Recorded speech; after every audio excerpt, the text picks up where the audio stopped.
문학 온라인 강의 세 번째 시간입니다. 벌써 세 번째 시간이네요. 선생님 오늘 이 말로 좀 시작하고 싶습니다. 선생님이 제일 좋아하는 말 중에 하나인데, 에, 노력해서 꼭 성공하는 것은 아니다. 그러나 성공한 사람은 반드시 노력한 사람이다. 여러분들은 노력 혹은 성실에 대해서 어떻게 생각하십니까? 어, 선생님이 생각했을 때에는 우리가 삶을 살아가는 데 있어서 가장 중요한 것 중에 하나가 이런 노력, 성실인 것 같습니다. 선생님이 제일 처음 여러분들을 만났을 때 공부는 실력의 문제니까 잘하고 못하고가 있을 수 있다라고 얘기를 했지만 그 잘하고 못하고의 그 가늠을 하는 것 중에 가장 중요한 요소 중에 하나는 바로 노력의 여부라고 생각을 합니다.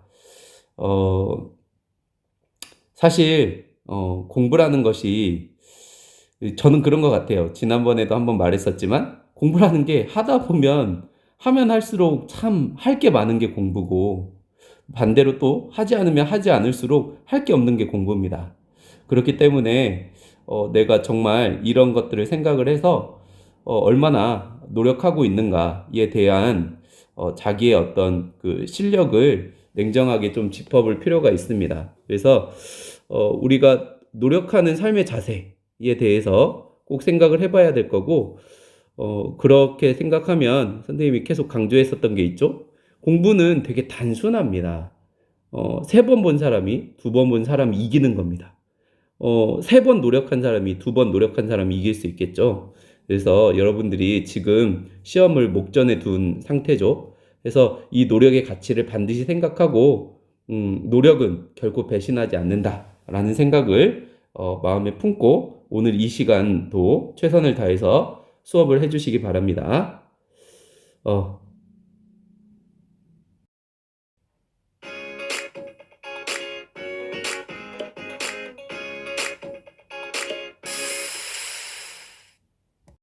자, 그럼 지난 시간의 내용을 한번 생각해 보겠습니다.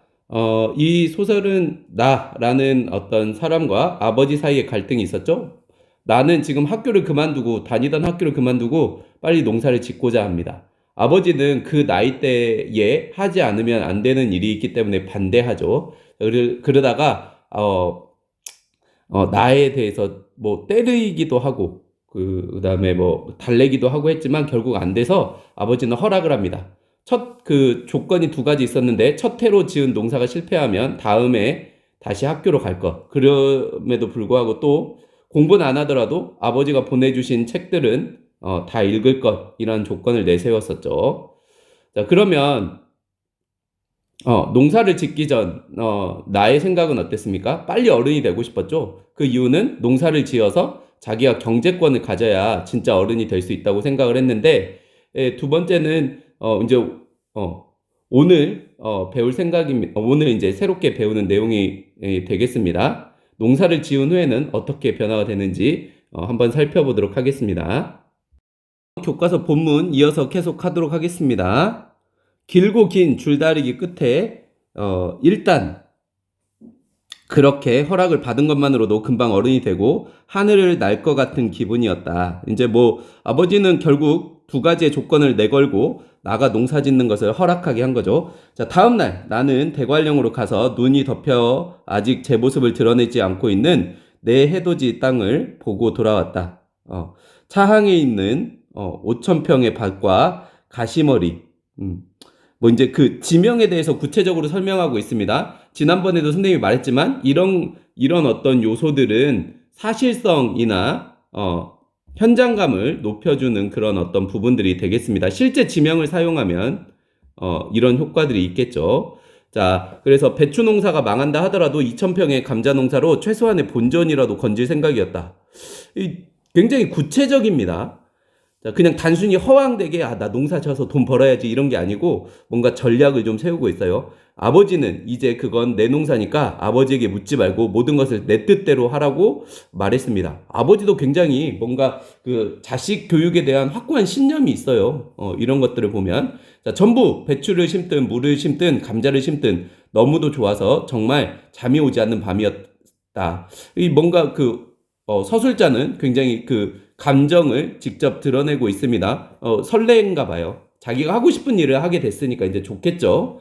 자, 비록 남의 땅을 빌린 해돋이이긴 하지만 이제 내가 내 규모의 농사를 지을 땅을 가진 한 사람이 당당한 농군이 된 것이었다.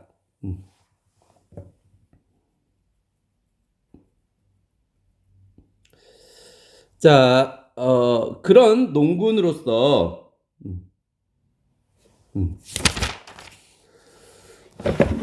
그런 농군으로서 내가 제일 처음 한 일은 승태 집에 들러서 승태를 데리고 동아일보 강릉지국을 찾아간 것이다. 왜 여기 동아일보 강릉지국을 왜 찾아갔을까요?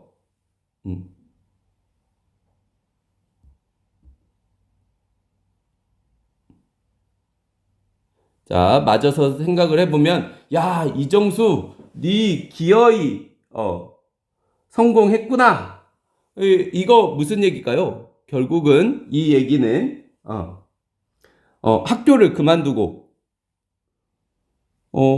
농사 학교를 그만두고 농사를 짓게 된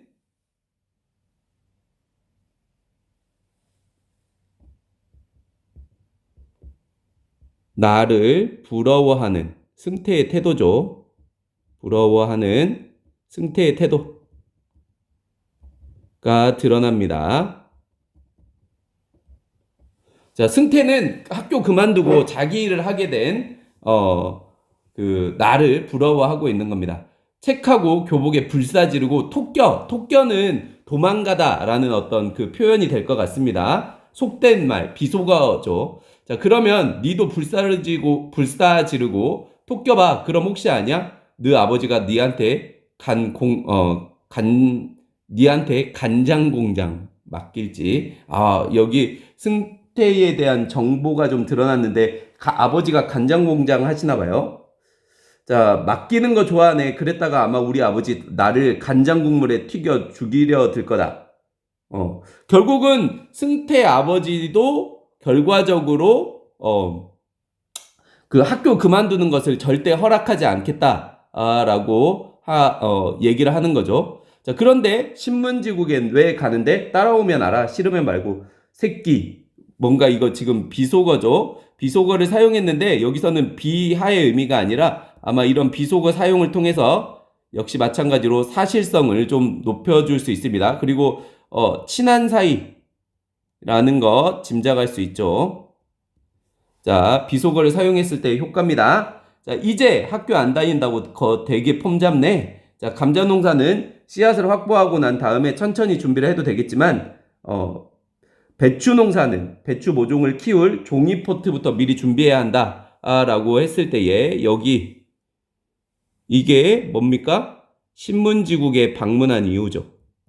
신문지국에 방문하는 이유.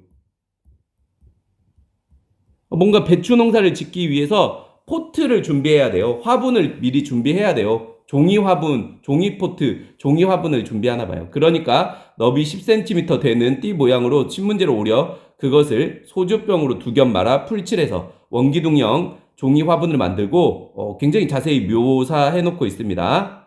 거기에 기름과 비료를 배합한 흙을 채워서 45cm로 계산한다. 선생님 그냥 중간중간 생략해서 읽겠습니다. 눈이 더 빠르니까 눈으로 따라오세요. 자, 평당 22포기에서 24포기의 배추가 심어지는데 5,000평 받치면 12만 포기의 배추가 심어지고 그러하자면 하바라 모종을 골라내는 것까지 계산해 15만 개의 포트를 만들어야 하는 것이다.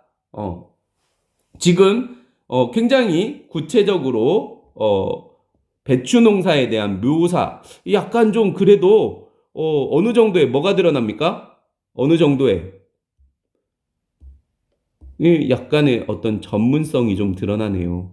그냥 생짜로 자기가 저 농사 질 거예요. 저는 그냥 농사가 좋아요. 그냥 단순히 좋아서 하는 게 아니라는 겁니다. 자, 너희들 어떻게 왔나? 지금은 배달 자리가 없는데 아마 신문지국 사장님의 말인 것 같은데 아무래도 애들이 어려 보이니까 신문 배달한다고 하러 왔냐고 물어보는 것 같습니다. 요즘에는 신문을 잘 안 보죠. 근데 과거에 선생님 때는 거의 한 집에 하나씩 신문을 봤기 때문에 신문 배달하는 사람이 있었고 그게 주로 어린 사람들이었습니다. 예, 그래서 아마 그런 어떤 시대적인 배경을 좀 반영한 것 같고, 자, 그곳 여직원은 우리가 일자리를 구하러 온 학생인 줄 알고 그렇게 말했다. 그게 아니고 신문지가 좀 필요해서요. 없어. 그런 건 집에서 구해야지. 여기서 올 게 아니라 너희들 집은 신문도 안 보나? 아니요. 신문지를 좀 사려고요. 얼마나? 가운데를 찢지 않은 신문 한 장으로 10개의 포트를 만들 수 있으니까 그걸 만드는 데만도 여유분을 포함해서 16,000장의 신문이 필요한 것이다. 16,000장이요? 그제서야 지국의 여직원은 눈이 휘동그레졌다. 동그래졌다. 근데 말투가 바뀌었어요. 말투가. 어떻게? 그 전까지만 해도 반말이었다가 신문 16,000장 한다고 하니까, 그지? 태도가 좀 바뀐 모습을 알 수가 있습니다. 자, 그렇게 많이? 예, 포트 만드는데 쓰려고요. 자, 종이 화분이요. 라고 얘기하면서, 여기는 뭐라고 할 수 있습니까? 뭔가 그 어떤 감정이 느껴져요. 여기에서는 서술자의 배추 농사에 대한 뭘 느낄 수 있어요? 농사 짓는 거, 그죠? 혹은 뭐 농사 짓는 것에 대한 뭐가 드러납니까? 뭐가 드러나죠? 자, 자부심이 드러납니다. 자부심. 자, 이철이면 가끔 그렇게 많은 양의 신문지를 사가는 0 넘어 사람이 있다는 얘기였다.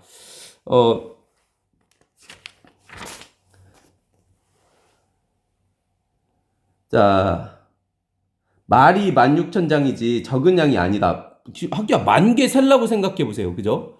자, 그러면 시장만 승태의 신세를 진 것이 아니라 마침 봄방학 때여서 며칠 동안 승태가 10명도 넘는 아이들을 불러 모아 우리 집으로 오곤 했다.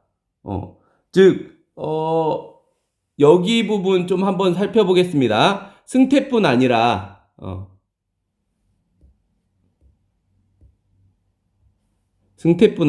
이 부분 뭡니까? 부러워했다. 모두들 나를 부러워했다. 왜냐하면 왜 부러워했습니까?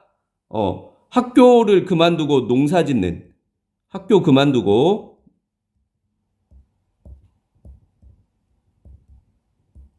농사 짓는 나를 부러워하는 친구들이죠. 부러워하는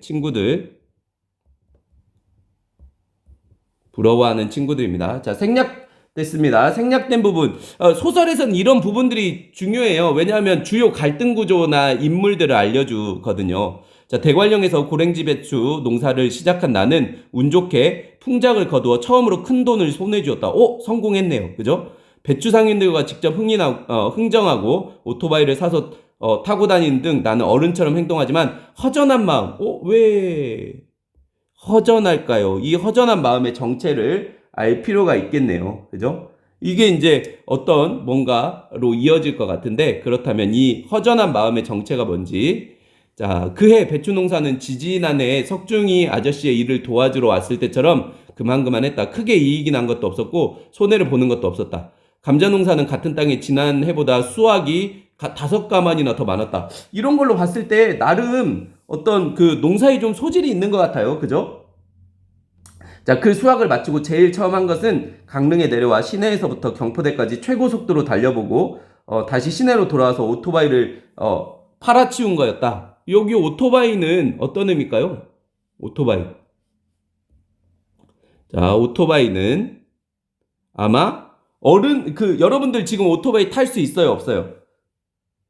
오토바이 면허가 몇 살이지? 선생님도 잘 모르겠다. 그렇지만 여기서 오토바이는 약간 어른놀이를 하는 상징적인 그런 물건이 되겠네요. 어른놀이를 하는 것처럼 보이는 상징적인 물건이 되겠습니다.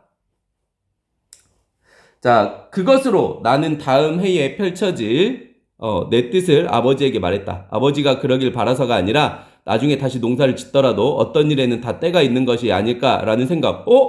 뭔가 여기에서 좀 힌트를 얻자면 아버지의 생각과 조금 아버지의 조언과 유사해지는 자신의 모습을 발견하는 거죠.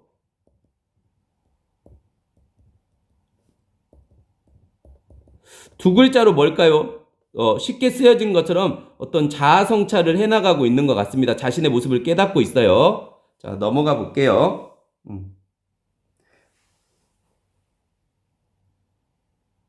자, 지난 초여름 내에 오토바이 뒤에 타고 함께 대관령을 갔던 승태 누나도 나의 그런 생각을 도왔다. 뭐냐면, 여기서, 그런 생각을 돕는다는 건 어떤 의미일까요? 그런 생각을 돕는다는 것. 그런 생각의 정체는 내가 농사를 그만두는 거죠.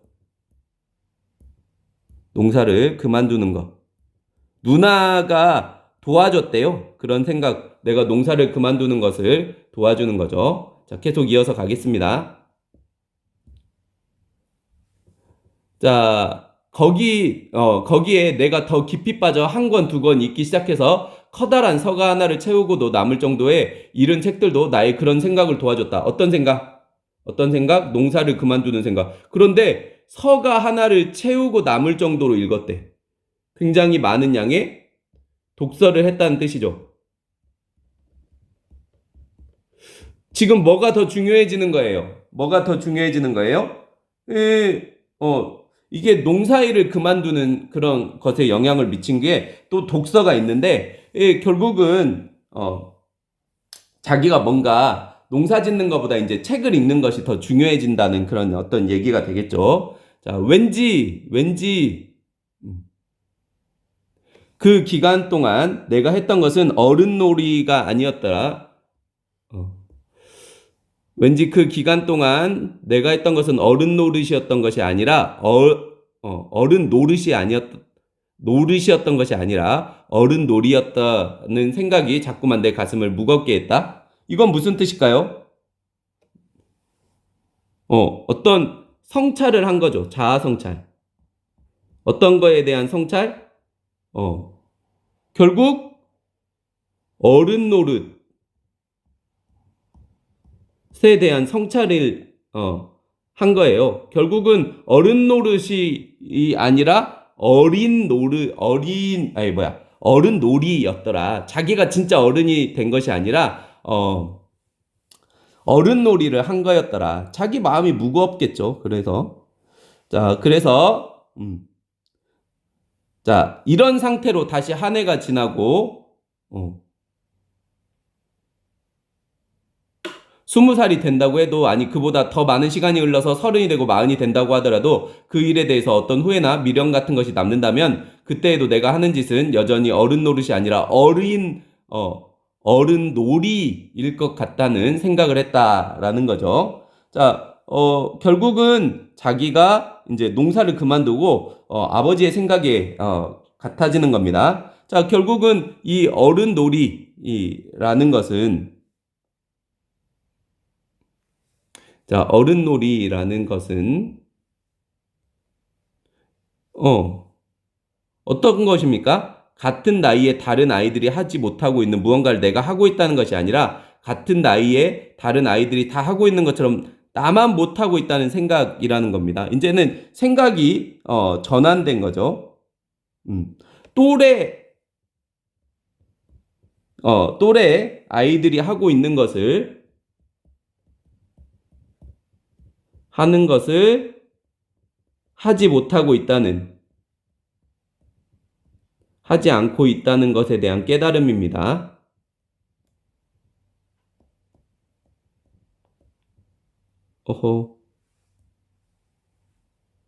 대한 깨달음. 이제 후회하고 있는 거예요. 모든 건 때가 있는데 라고 얘기를 하는 겁니다. 자, 아버지는 말했다. 아버지는 어떻게 말했을까요? 자, 그래. 그동안 네가 지은 건 농사가 아니다. 운이 좋아서 남이 만지지 못한 돈을 만지긴 했어도 그거야. 농사랄 것도 없이 노름이고 장난인 거지. 아버지는 이거에 대해서 그 농사로 얘기한 거, 아버지가 나의 농사를 노름이고 장난이라고 한 까닭은 무슨 뜻일까요?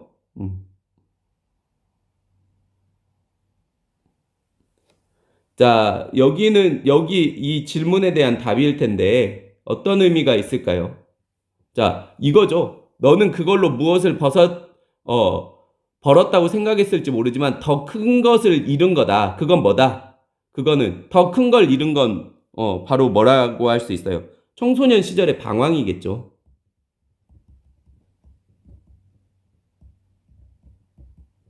방황하게 된 것을 얘기하는 걸 겁니다. 그리고 이거 그냥 운 좋게 돈을 벌었을 뿐이다. 어른이 된 것은 아니다. 라고 얘기를 하는 겁니다. 자, 하지만, 그냥 허송세월을 한 시간만도 아니다. 그건 앞으로 네가 하기 나름인 거지. 자, 결국은 이거는 무슨 뜻일까요? 이거는 조금 중요해 보이니까. 자, 허송세월이 아니다. 앞으로 하기 나름이다. 라는 것은, 뭔가 경험을 통해서, 지금의 경험을 통해서 깨달음이 있을 수 있다는 거죠. 이 깨달음의 정체는 뭡니까? 깨달음의 정체는, 뭐든지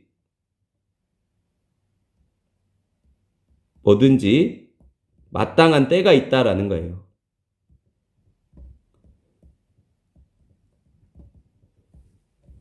즉, 뭔가 내가 그 시기에 맞춰서 해야 될 것들이 있다라는 거예요. 제가 생각해봐도 선생님도 생각해보면 고등학교의 시절은 굉장히 중요합니다. 그죠? 뭐 여러분들이 그냥 무조건 이렇게 뭐 좋은 대학을 가고 못 가고의 문제가 아니라 뭔가 지금 인생을 살면서 내가 앞으로 내 미래에 대해서 고민을 하고 어떻게 이룰 수 있을까? 그런 거에 대한 어떤 그 노력을 해보는 정도는 그 결과를 얻든 못 얻든 그런 인생에 대해서 진지해지는 그런 과정은 필요하다는 겁니다. 자, 그래 늦기는 했지만 믿었다 애비는 네가 이렇게 제자리로 올 줄. 자, 이거는 무슨 얘기입니까? 이거는 아버지의 생각인데 결국은 이제 스스로 자기가 원하는 위치로 돌아올 거다. 원래 했어야 되는 그런 역할을 되찾을 거다라는 그런 의미로 생각할 수 있겠습니다. 여전히 대학에 가서 공부를 하는 것은 겁을 내고 있었다. 지난해 대관령으로 올 때 내 생각이 성급했다는 것은 느꼈지만 그러나 아주 먼 훗날 그때를 다시 돌아보았을 때 지난번 승희 누나와 함께 대관령에 왔던 일처럼 그 시기에 성급한 일탈이라고 결국은 화자도 생각을 했네요. 자, 역시 그런데 이런 것을 내 성장의 과정으로 아름답게 추억하겠다라고 하는 거예요. 그러니까 내가 인생을 낭비한 건 아니다. 이 경험이 나한테 내가 성장할 수 있는데, 뭔가, 역할을 했을 거다라고 해서 어떤 성숙해진 모습을 보이는 거죠. 결국은 이걸 통해서 뭘 알 수 있습니까? 이것이 주인공의 어떤 성장을 가져오게 되는 그런 어떤 모습이 있겠죠. 자, 그래서 결국은 마지막을 보면 두 살 아래의 후배들과 동급생이 되어서 결국은 자기가 학교로 돌아가게 되었네요. 자, 이렇게 해서 본문을 좀 살펴봤습니다. 활동 살펴보겠습니다. 먼저 조금 생각을 해보면 중요한 것을 몇 개 좀 살펴보겠습니다. 우선은 역시 마찬가지로 이런 부분들이 좀 중요할 수 있겠네요. 1번 특히 이런 것들이 중요하겠습니다. 갈등의 전개 양상도 나와 아버지 사이의 갈등이 되겠죠. 자, 우선은 그렇게 하고, 자, 또 하나 선생님은 이 부분도 좀 의미 있게 살펴보고 싶습니다. 아버지의 가치관이 나타난 부분. 그 다음, 정말로 좀 중요하다고 생각하는 거는 바로, 얘가 되겠습니다. 농사를 짓기 이전에 나의 생각과 자신의 생각, 요거 한번 살펴보도록 하겠습니다. 이거는 선생님이 시험 문제랑 좀, 관련, 시켜보겠습니다. 지금 요거로만 정리하고, 다음 단원으로 넘어가겠습니다. 자, 일단 어른이 되기 위한 조건을 이 사람은 뭐라고 생각했습니까? 이 사람은 나는 어떻게 생각했죠? 자기 일을 갖는 것. 자, 두 번째는 경제권, 자기 경제권을 갖는 거. 혹은 그 다음에 하나 더 하면 자립적이고 자율적인 삶을, 이런 것이 어른의 조건이라고 얘기를 했습니다. 자, 학교 공부에 대한 생각은 어떻습니까? 학교 공부보다, 아이고. 여기다 쓸게요. 학교 공부보다 뭐가 더 중요하다? 내 일. 내 일을 가진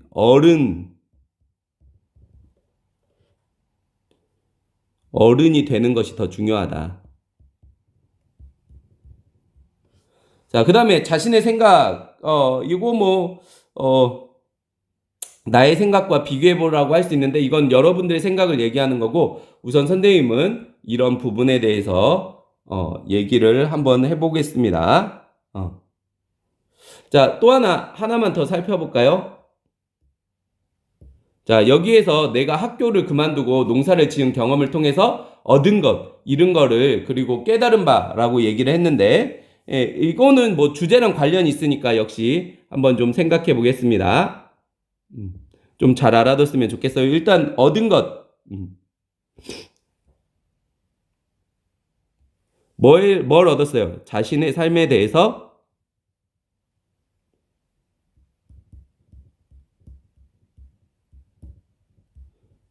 진지한 성찰을 해봤네요. 자, 반면에 잃은 것은 뭡니까? 다른 또래 친구들하고는 다르게 농사를 졌잖아요.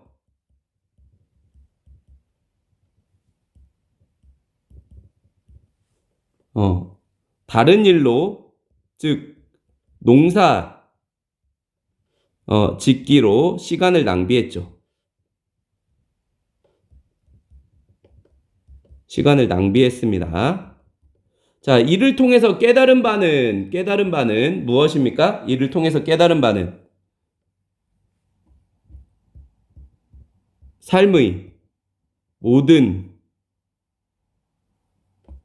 것은 때가 있다. 그리고 이런 과정을 통해서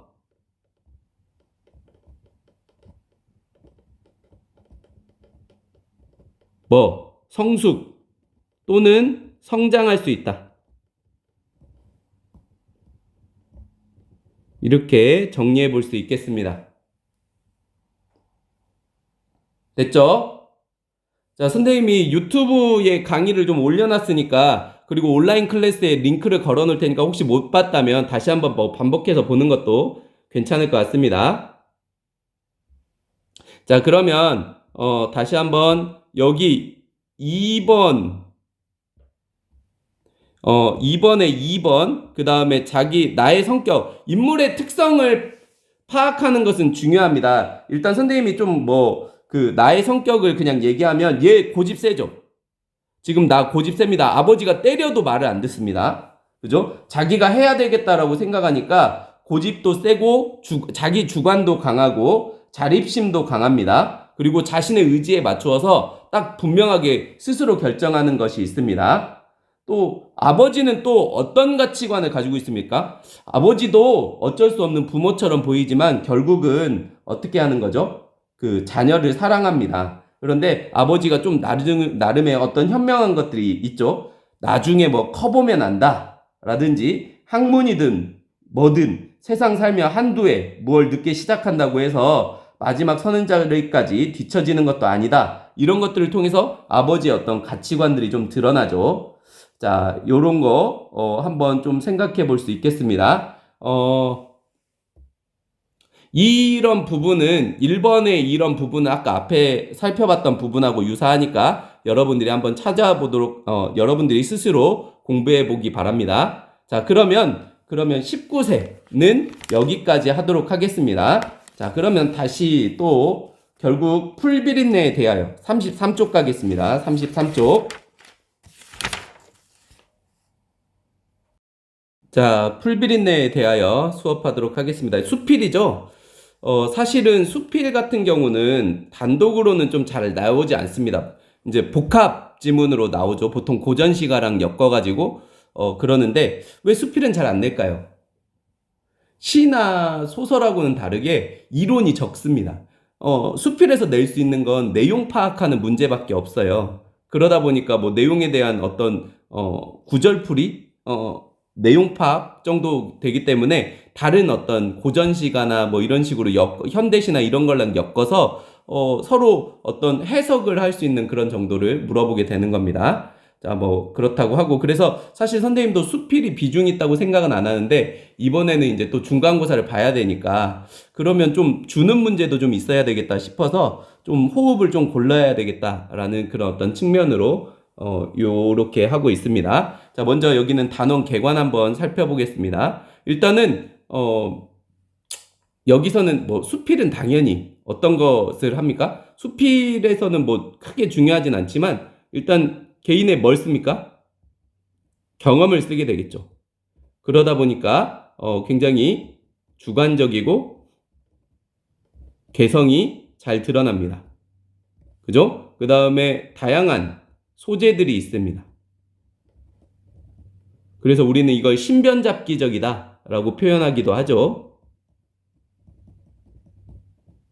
재재가 다양하다라는 뜻입니다. 신변잡기적.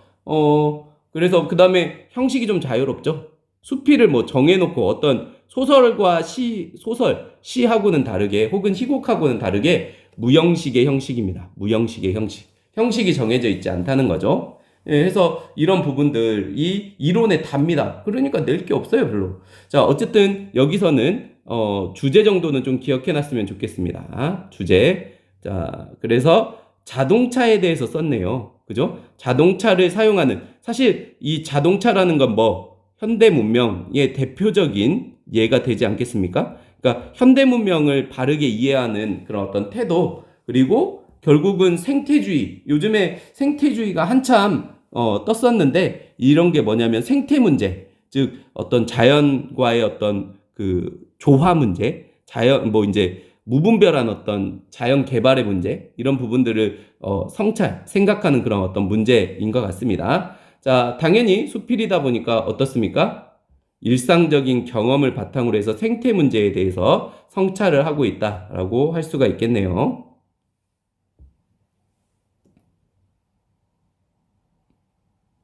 자, 그래서 여기서는 그 감성적인 기계라는 것을 그런 어떤 설치 미술 작품을 감상을 한 후에 자동차에 대한 글쓴이의 생각이 드러나 있습니다. 수필이니까 그러겠죠. 그죠? 자, 그 다음에 자동차에 대한 어떤 그 그러니까 자동차에 대한 어떤 글쓴이의 태도, 그리고 풀비린내에 대한 경험. 그러면 딱 봐도 뭐가 되겠습니까? 딱 봐도 이 자동차, 편리한 문명이겠죠, 문명. 그죠? 그 다음에 풀비린내, 자연이겠죠? 생태, 여기에서 말하는, 딱 봐도 뭡니까? 대조죠, 대조. 당연히 어떤 거에 비중이 있겠어요? 자동차에 비중이 있겠어요? 아니죠? 풀비린내에 비중이 있겠습니다.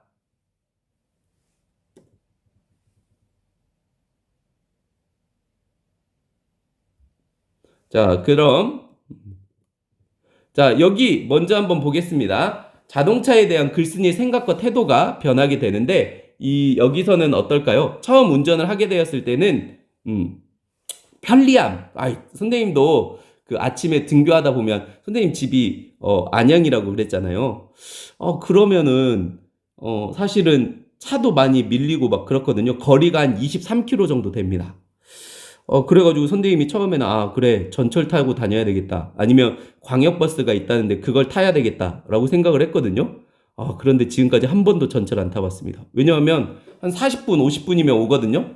아침에는 한 40분이면 오는 것 같아요. 안 밀리면. 그런데 전철 타면 한 1시간 10분 걸리거든요.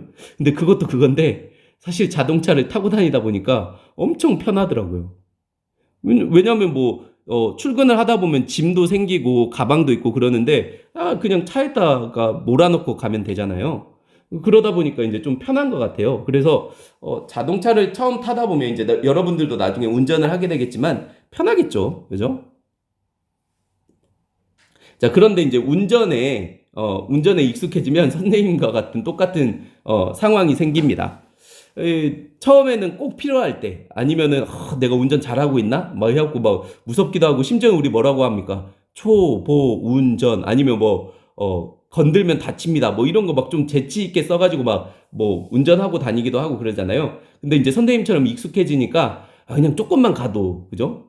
차를 가지고 다닙니다. 실제로는 뭐 여기에서처럼 내가 어떤 특별한 이유가 없다고 하더라도 그냥 이제 차를 모는 일에 익숙해지는 거죠. 어, 자, 여기는 이제 어떻게 됩니까? 처음에 자기가 운전을 잘 못할 때에는 말 그대로 진짜 달리는 무기. 발음이 안 좋아요, 요즘에 선생님이. 자, 그런데 이게 사고의 어떤 위험성이 있다라고 생각했다가 이제 나중에는 뭔가 감성적인 기계다. 왜냐하면, 거기는 사적인 공간이잖아요. 딱 좁은 공간에 있으면 자동차의 누군가의 방해를 받지 않잖아요.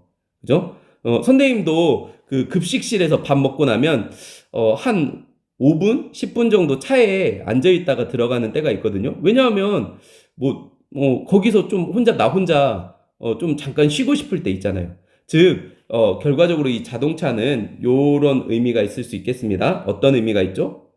자기의 어떤 자신만의 영역이라고 할게요, 선생님은. 영역 안에 어떤 머물고 싶은 어떤 의지, 그죠? 그 다음에 내가 어딘가로 움직일 필요성을 느꼈을 때 글로 갈 수 있는 것을 채워주는. 근데 사실은 내가 혼자만에 있고 싶기도 하고, 혼자 있고 싶기도 하고, 그 다음에 누군가와 어떤 내 필요에 의해서 어떤 것에 나아가기도 해야 되고, 향해 가기도 해야 되고, 이런 어떤 측면이 있죠. 이런 어떤 모순된 것을 동시에 어떤 충족시켜주는 그런 어떤 모순된 도구라고 할 수가 있겠습니다. 그러니까 사적인 공간도 필요하고 내가 여러 사람들과 어울려 지내고 싶은 그런 어떤 욕망 사이의 어떤 공간이라고 할 수가 있겠습니다.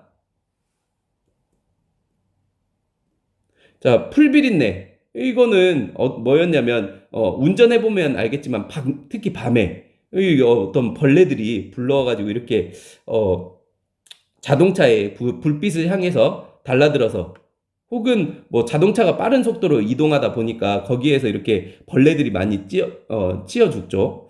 그래서 이걸 통해서 결국은 약간 이제 좀 과장한 거죠. 풀벌레들이 이렇게 죽은 그런 어떤 모습을 보고 거기에서 냄새가 났다 이렇게 얘기를 했는데, 사실은 좀 과장했을 겁니다. 자, 그런데 그거보다 훨씬 더 중요한 거는 바로 이것이 되겠습니다.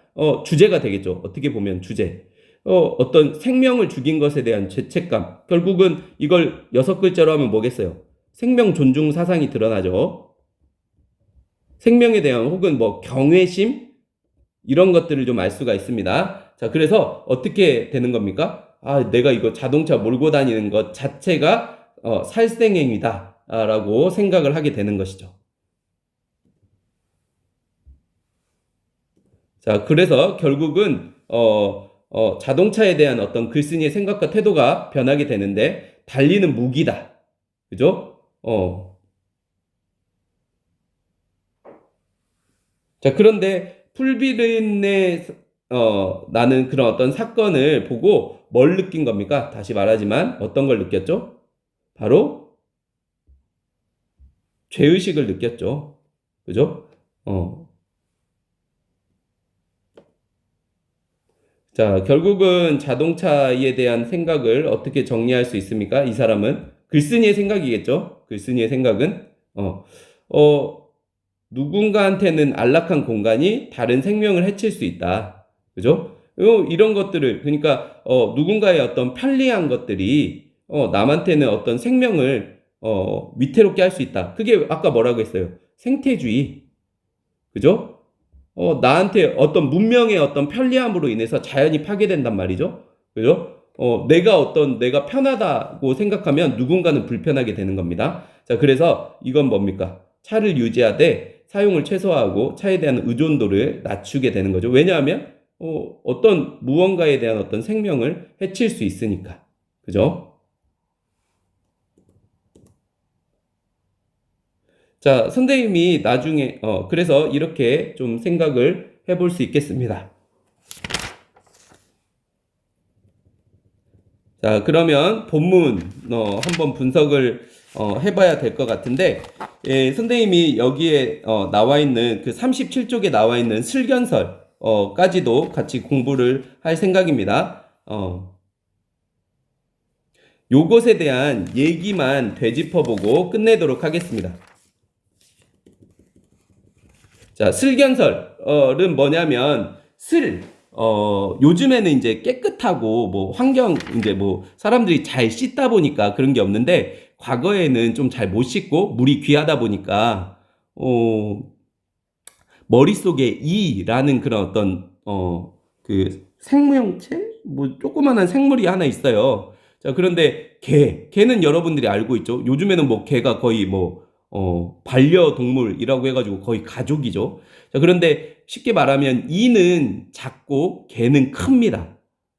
그러니까 여기에서 이제 이와 개는 서로 대조되는, 크기로 인해서 대조되는 그런 어떤 모습이 있는 있거든요. 자, 이런 걸 통해서 이는 사소하다, 작은 거다라고 생각을 하고 있고, 개는 큰 거니까, 좀 소중하다라고 이제 얘기를 하고 있는데, 결국 이런 어떤, 여기는 사소한,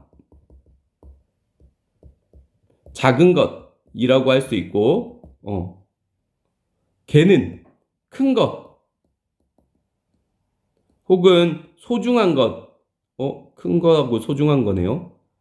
자, 라고 할 수 있는데, 이거에 대한 어떤 대조를 통해서, 얘기를 하고 있는데, 이거는 선입견이라고 얘기했는데, 선생님은 편견이라고도 얘기하고 싶어요. 편견을 버려야 된다. 큰 것만 소중하고 작은 것은 소중하지 않다? 예를 들면 뭐 이렇게도 따져볼 수 있죠. 매우 극단적으로. 선생님은 뭐 개를 잘 모르지만 뭐죠? 그 큰 개는 되게 소중하고 작은 시추 같은 개는, 그러니까 뭐 멜라뮤트 같은 거는 되게 소중하고 시추는 안 소중하다. 뭐 치와와 이런 거는 안 소중하다. 이거랑 똑같은 거예요. 그죠? 크기에 맞추어서는 뭐 그 더 중요하고 덜 중요하고가 없죠, 사실은. 예, 그런데 이제 이는 하찮은 걸로 여기는 거예요. 그런데 결과적으로는 그래서 모든 생명은 소중하다라는 메시지를 던지고 싶은 겁니다. 요거 다음 시간에 선생님이 학교에 복귀해서 풀비린내에 대하여, 그리고 슬견설을 본문 분석을 하겠습니다. 그리고 지금 온라인 기간에 3개의 영역이 예고된 대로 진도가 나갔는데 선생님이 학습지를 제공하겠습니다. 그리고 지금 이 영상들이 모두 다 유튜브로 선생님이 올려놨거든요. 선생님이 뭐 유튜버가 되겠다는 건 아니고, 그게 뭐 유튜버에 올리면 좀 화면이 좀 덜 깨져요. 그래서 온라인 클래스에도 링크를 걸어놨으니까 좀 자기가 활용해서 공부를 할 수 있으면 좋겠습니다. 자, 이렇게 해서 선생님이 준비한 온라인 수업 3시간 분량이 다 끝났고, 각각의 시간에 맞추어서 학습하면 되겠습니다.